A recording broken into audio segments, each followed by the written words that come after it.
학습 파트에서 책 읽기 기도를 한번 같이 나눠보겠습니다. 당장에 우리 집의 아이들에게 어떤 방향으로 책 읽기를 가르쳐야 하는가, 이렇게 물으시면 어려워요. 책 읽기에 지도 방식은 이미 다 나와 있어요. 방식 자체는, 큰 방식은. 그러면 기본적으로 큰 방식은 이렇습니다.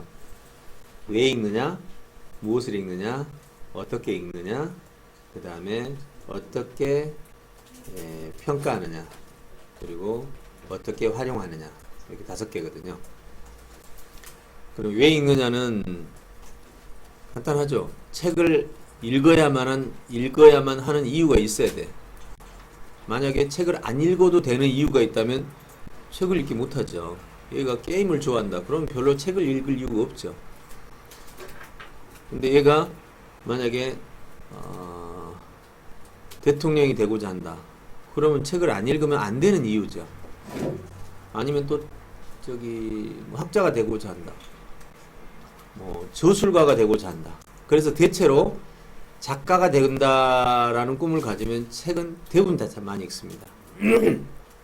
왜냐하면 다독, 다작, 뭐 요건 기본이잖아요. 그러니까 책을 많이 읽게 하려면 일단 책을 읽는 꿈을 갖게 해야 돼요. 물론 모든 건 다 책을 읽어야 됩니다만은, 원래 화가도 책을 많이 읽는 화가는 창조적인 그림을 그리잖아요. 그리고 그 책을 많이 안 읽어도 되는 화가는 그 인천 앞바다에 가면 똑같이 그려주잖아요. 예. 사실 그런 거 하는 사진 찍지. 포토샵으로 만들면 되지. 근데 피카소와 같은 그림은 책을 많이 읽는 사람만 그려낼 수 있는 거죠. 왜? 나는 피카소의 그림 실력은 모르겠고 나도 그리겠더만.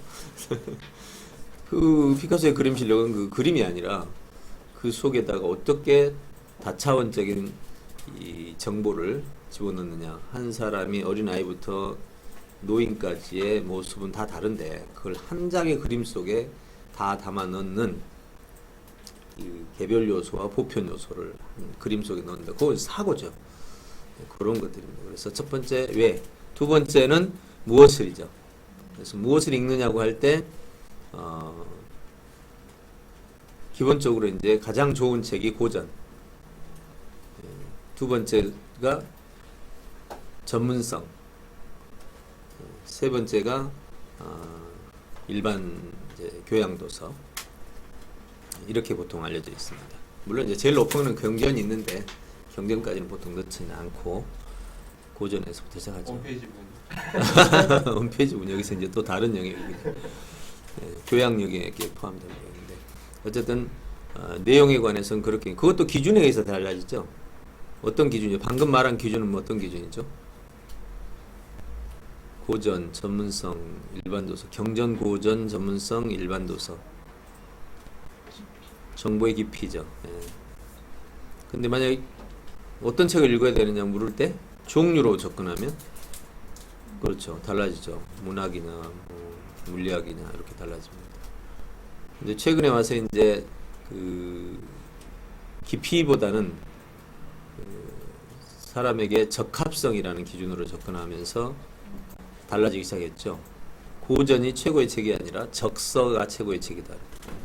적서. 나에게 맞는 수준과 나에게 맞는 분야와 나에게 맞는 관심도, 이런 것들이 이제 더 좋은 책이다라는 개념이 탄생합니다. 어쨌든 두 번째가 이제 무엇을 읽느냐에 관한 얘기죠.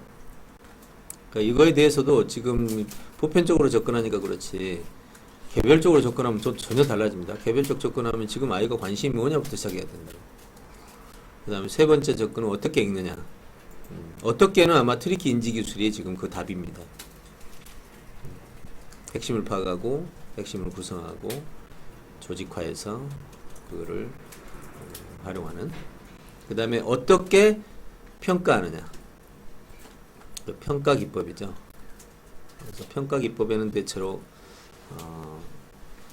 수행 평가가 있고, 그 다음에 내용을 이해하는 이해도 평가가 있고, 그다음에 적용 평가가 있고 뭐 등등의 평가가 있겠지만 이것도 이제 그 중에서 아이에게 맞은 아이에 대해서 지금 문의한다면 아이의 상황을 알아야 이건 적용할 수 있겠죠. 그 다음이 적용이죠. 적용 단계. 그럼 다 됐나요? 아까 제가 얘기한 거? 네. 그리고 활용 단계인데 활용은 저는 이제 그 두 가지가 있다고 봅니다. 활용에는 적용 쪽 활용이 있고 생산 쪽 활용이 있어요. 적용 쪽 활용은 말 그대로 이용하는 거고 생산 쪽 활용은 이거를 가지고 가공해서 제품화시키는, 솔루션화시키는 것을 말해요. 이 정도 큰 그림은 있지만 우리 아이에게 어떤 방향으로 합니까? 라고 물으면 이제 그거는 상황을 파악한 다음에 할 수밖에 없습니다. 그래서 어디 가서 질문할 때 이렇게 하지 마시고 이런 상황입니다. 이런 상황에 어떻게 합니까? 이렇게 질문을 하셔야 됩니다. 이것도 질문 방법이죠. 책을 읽고는 꼭 정리하셨다고 하는데 어떻게 정리하세요? 그게 바로 트리키 인지 기술이에요. 이게 어떻게 해석하는 겁니다. 그래서 핵심 파악하고 핵심을 배열, 나열하는 과정에서 조직화, 분류 조직화가 이루어지고 조직화하는 과정에서 뭐가 생긴다고요?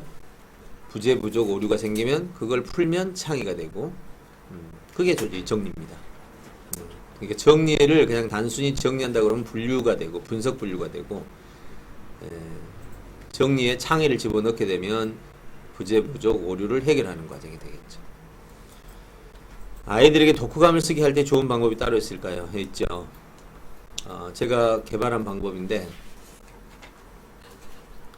요겁니다.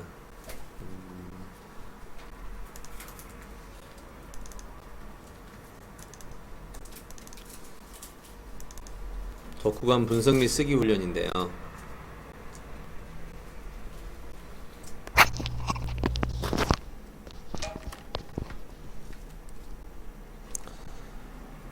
이게 이제 독후감 쓰기에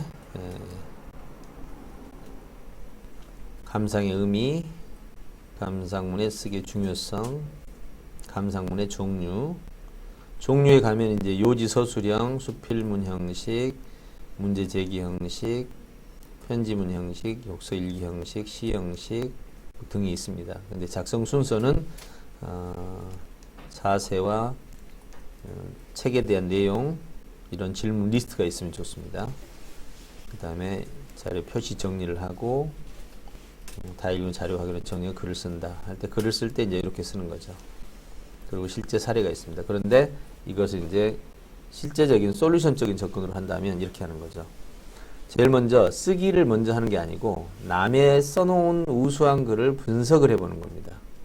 이게 가장 빠르게 접근하는 방식이죠. 그럼 어떻게 되냐면 이렇게 나와요. 예를 들어서 제목이나 주제가 안 나오거든요. 감상문을 보면 제목만 나오죠. 제목만. 주제가 없어요.